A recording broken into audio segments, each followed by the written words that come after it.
She returned to the Pinnacle by Jamaica Homes, published on July 1st, 2025, a poem in honor of place, memory, and majesty.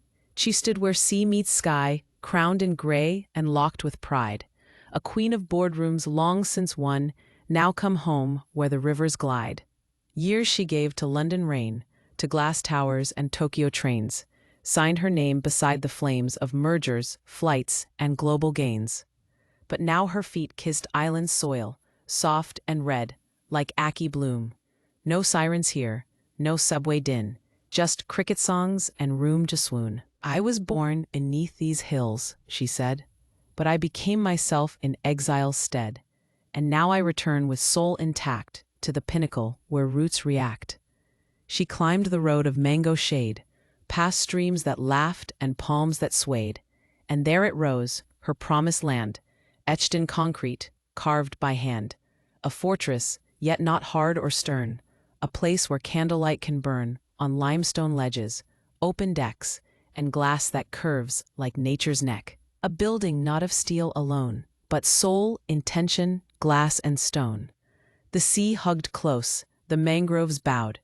Doctor's cave not far below, the pinnacle stood as heaven's stair, each suite a star, each view a prayer. She ran her hand on quartz so white, it caught the sun, it held the night. Her kitchen glowed in modern grace, yet smelled like yam and childhood space.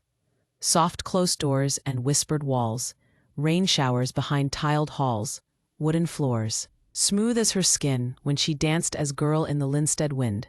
Her bedroom faced the laughing tide, a balcony where dreams reside.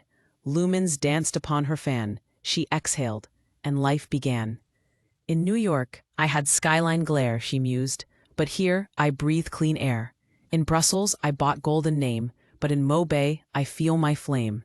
She dressed in linen, pearls, and peace, a barefoot walk, a soul released. She strolled past hibiscus blooming wide to the Mangrove Club where hearts reside. A bistro greeted her at noon with escovitch and daiquiri tunes. She read the news beneath the sun, watched the tide, and let time run. Oh, what wonders lay in wait, a spa where silence held the gate. River cabanas, cool and lean, like dreams laid bare on maddened stream. She booked her massage with a subtle nod, while hummingbirds danced above the sod.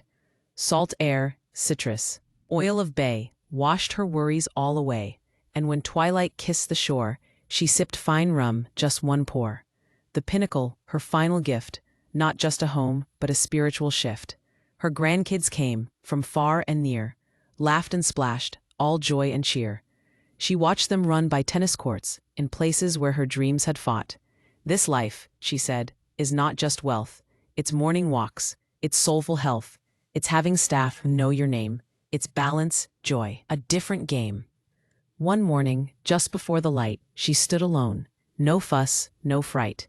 In sari wrap and sandals gold, she looked like storybooks of old. Facing the east, the sunrise bloomed, the sea inhaled, the breeze perfumed. She whispered to the dawn with grace, I have arrived, I found my place. The pinnacle, aglow with charm, wrapped her in its open arms. Its walls were more than sound and shape. They held her story, love, escape. Architecture sang in quiet lines, reinforced bones, hurricane minds. Energy-efficient soul inside, with broadband flow and tempered pride. Quartz and porcelain told no lies, their silence more than compromise. FSC timber, green with thought, a future framed, a culture caught.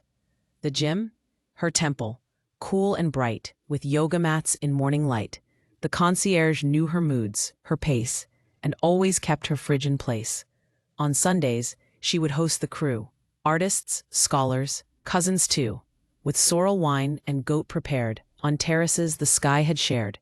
They danced to Dennis Brown and coffee, and shared tall tales over Blue Mountain coffee. Grandnieces climbed the mango tree. Old flames watched her silently. A woman who had crossed the globe to find her story in a robe of sky and rain and royal root, now barefoot in a bamboo suit. And when the stars would pierce the sky, she'd look up once, then close her eyes. The lights of Montego Bay below, like scattered ash from long ago.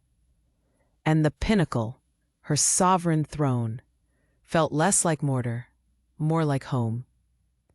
I am the daughter of river and flame, of village hush and urban name. I've known the world, but here I see. Jamaica never left. It waited for me. End. This poem, She Returned to the Pinnacle, is a love letter, but not the obvious kind. It's not about steel and glass, not really.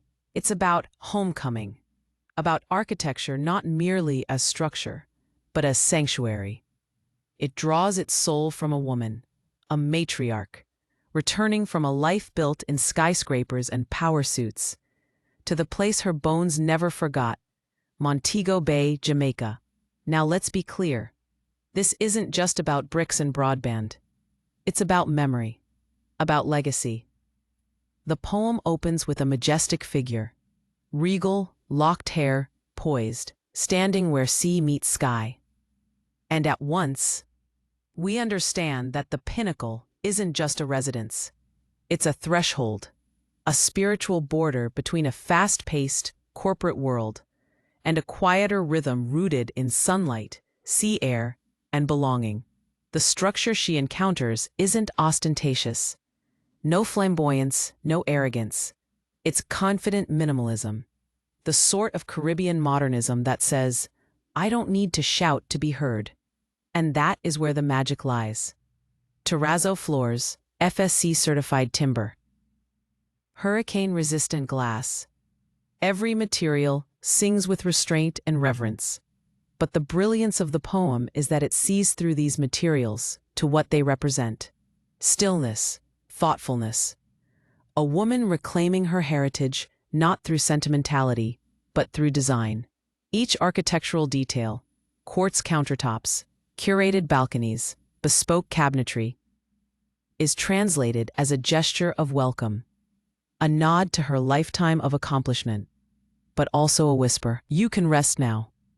What's masterful is how the poem places the reader in the lived experience of this woman.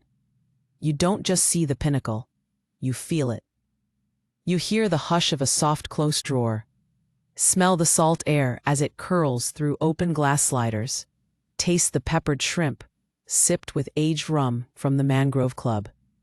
Every line in this poem dances between form and function, but it's held together by something deeper. The idea that a home, done right, isn't just where you sleep. It's where you breathe, where you unfold, where, as I've often said, you can be vulnerable with your own silence. Interested in learning more about the Pinnacle or Jamaica's evolving architectural scene? Let's talk, confidentially and purposefully. Dean Jones, 876-418-2524. Dean@jamaicahomes.com.